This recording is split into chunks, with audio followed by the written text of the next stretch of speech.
Assalamualaikum warahmatullahi wabarakatuh. Perkenalkan kami dari kelompok 4 akan mempresentasikan mengenai audit sistem informasi jaminan mutu dengan kerangka kerja COVID di Universitas Muria Kudus. Sebelum melangkah lebih jauh, alangkah baiknya kami memperkenalkan diri terlebih dahulu. Kelompok 4 terdiri dari 4 orang. Yang pertama ada Virus dengan NIM 013, selanjutnya ada Evelyn dengan NIM 026, dan ada saya, Dea, dengan NIM 172, dan yang terakhir ada Irfan dengan NIM 011.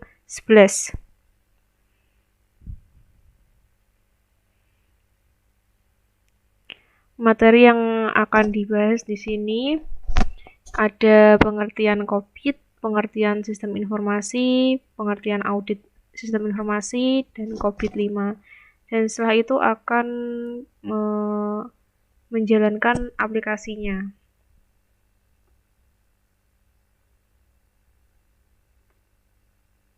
Langsung saja kita ke pembahasan yang pertama.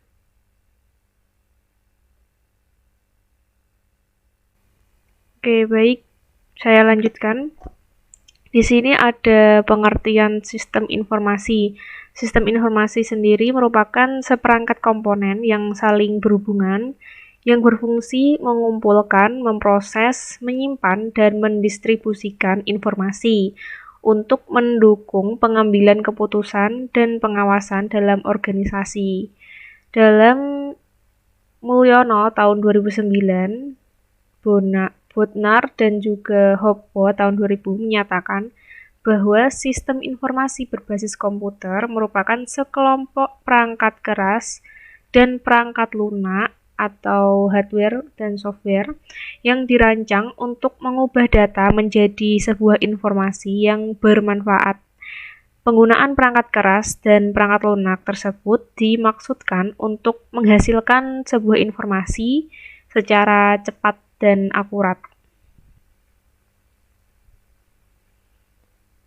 Selanjutnya ada pengertian dari audit sistem informasi menurut Weber tahun 1999.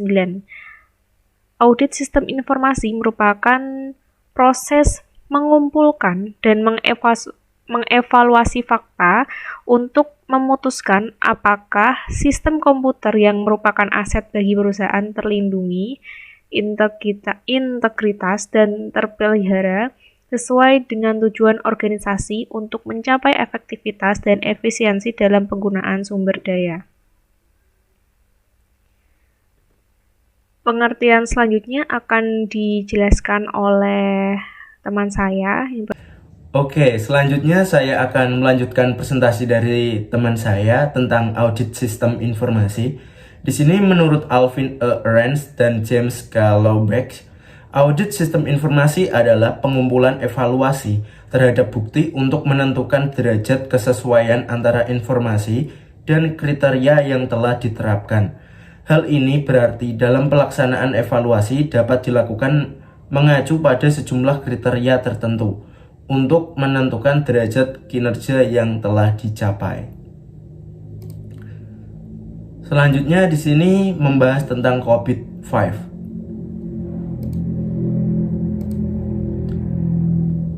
Tata kelola teknologi informasi mengacu pada upaya untuk memastikan bahwa tata kelola teknologi informasi mendukung dan bahkan selaras dengan strategi bisnis perusahaan yang ditetapkan oleh Dewan Direksi, Manajemen Eksekutif, dan Kepemimpinan Teknologi Informasi. Manajemen teknologi informasi adalah bagian dari tata kelola perusahaan yang meliputi arah, struktur, dan proses organisasi yang memastikan bahwa teknologi informasi perusahaan digunakan untuk mempertahankan dan memperluas strategi dan tujuan organisasi. Tujuan dari pengelolaan teknologi informasi adalah untuk mengatur penggunaan teknologi informasi serta untuk memastikan efektivitas teknologi informasi yang tepat.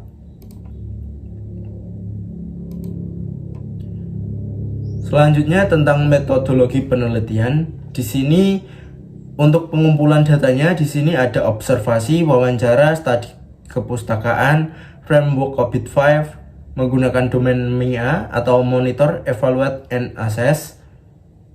Kemudian ada analisis dan kesimpulan. Untuk penjelasannya di sini yang pertama pada metode observasi. Observasi adalah teknik pengumpulan data yang dilakukan melalui suatu pengamatan dengan disertai pencatatan terhadap keadaan atau perilaku objek sasaran. Yang kedua yaitu wawancara. Wawancara adalah teknik pengumpulan data melalui proses tanya jawab lisan yang berlangsung satu arah. Artinya, pertanyaan datang dari pihak yang mewawancarai dan jawaban diberikan oleh yang diwawancara. Wawancara dilaksanakan kepada PIC atau Person in Charge, Sistem Informasi Akademik Universitas Universal. Yang ketiga di sini studi kepustakaan. Pada kegiatan ini dilakukan dengan menghimpun informasi yang sesuai dengan topik penelitian melalui buku, jurnal, ensiklopedia, disertasi, dan lain-lain. Hal ini bertujuan sebagai penunjang untuk melakukan penelitian. Kemudian ada framework COVID.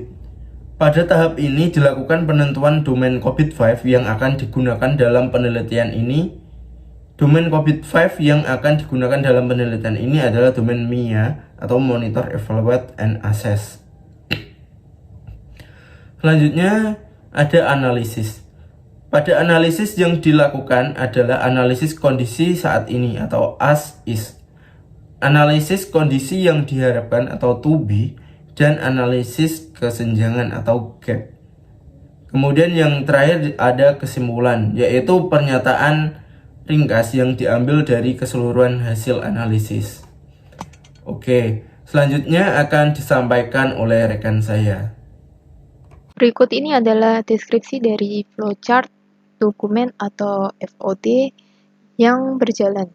Dimulai dari auditor memberikan form audit kepada audit untuk mengisi kelengkapan audit. Kemudian form dikembalikan ke auditor untuk dianalisa dan diidentifikasi business goal, dan auditor memetakan proses teknik informatika dari business goal. Auditor membuat pertanyaan kuesioner sesuai proses TI yang terpilih. Audit menerima pertanyaan kuesioner dan mengisi kuesioner, kemudian form kuesioner diberikan ke auditor untuk merekap nilai hasil kuesioner dan auditor menghitung hasil nilai kuesioner. Auditor membuat laporan hasil audit dan diberikan ke auditor.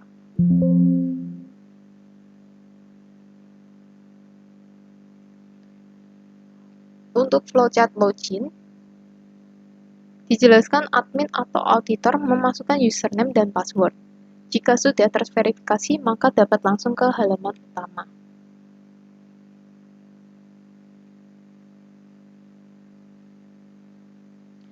Pada flowchart audit, menjelaskan proses audit mulai dari proses input data responden dan proses hasil audit.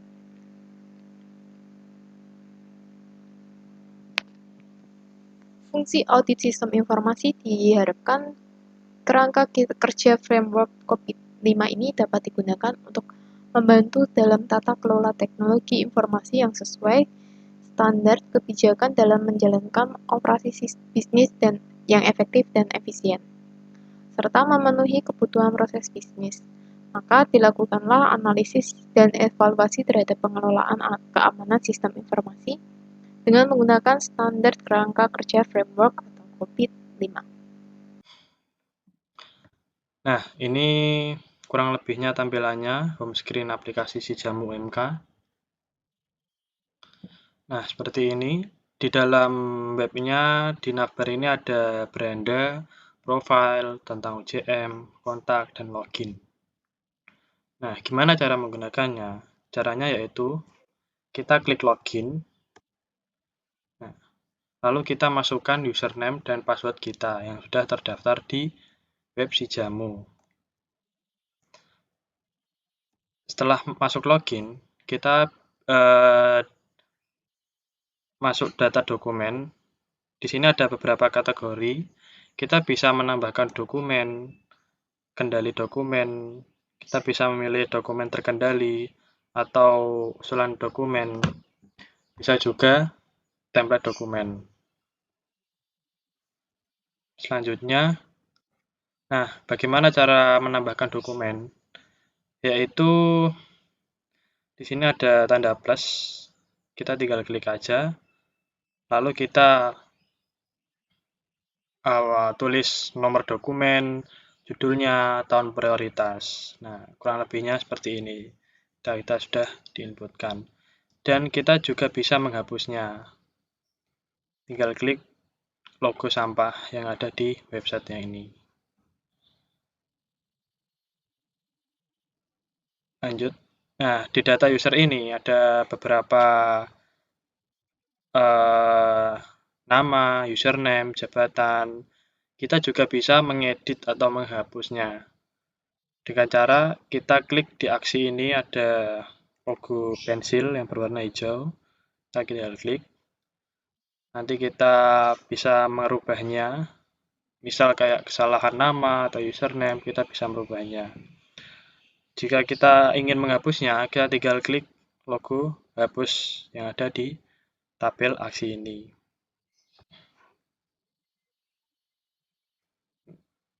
Selanjutnya, kendali dokumen. Nah, kita juga bisa mengecek dokumen. Di sini ada beberapa kategori, yaitu nomor dokumen, judul, status pengendalian. Dan kita juga bisa men-tracking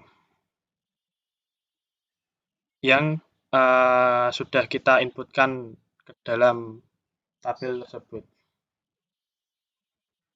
Nah, ini yang sudah kita buat dokumen tadi, masuknya di dokumen terkendali. Nah, apa sih dokumen terkendali itu? Nah, pengendali dokumen itu diperlukan agar dokumen dapat digunakan sebagai mestinya, baik sebagai acuan kerja, bukti kegiatan, bahan evaluasi, dan memonitoring, serta mencegah penyalahgunaan melalui terkendalinya kerahasiaan dokumen, proses perubahan, penerbitan, proses distribusi, dan sirkulasi dokumen. Nah, lanjut. Ini ada usulan dokumen, kita juga bisa mengedit usulan dokumen melalui ini amandemen ya. Tinggal klik amandemennya, lalu kita bisa mengedit dokumen yang sudah kita buat. Misal kayak ada kesalahan atau tipe gitu, kita bisa merubahnya. Atau kalau dokumen yang udah tidak terpakai, kita juga bisa menghapusnya dengan cara pemusnahan yang ada di tabel buat usulan ini. Nah, selanjutnya template dokumen. Nah, kita tidak perlu bingung atau membuat dokumen karena di sini sudah disediakan template dokumen. Kita tinggal memilih aja kode dokumennya yang kita inginkan apa. Katakanlah formulir. Nah, di sini ada template formulir, kita juga bisa mengeditnya. Beresnya tinggal kopas lah. Tidak perlu repot membuat ulang gitu.